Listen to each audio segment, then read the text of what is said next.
আসসালামু আলাইকুম। কি অবস্থা সবার? আলহামদুলিল্লাহ আমি ভালো আছি। তো ঈদের পর আমরা হঠাৎ করেই প্ল্যান করি যে একটু বাহিরে খেতে যাব। তো আমরা হঠাৎ করি বলতে ভাইয়ার বেস্ট ফ্রেন্ড উনি হচ্ছে আমাদেরকে ট্রিট দেয়। তো আমি, আপু, ভাবি আমরা চলে গিয়েছিলাম।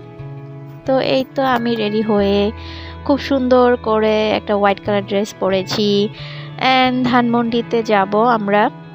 তো আমরা যাব বিএফসিতে। তো তার আগে হচ্ছে মিনিসো, বিকজ যেহেতু মিনিসো তো আমি এবার না গিয়ে তো আর পারি না। মিনিসোর মধ্যে এমন কোনো কিছু নাই যা পাওয়া যায় না।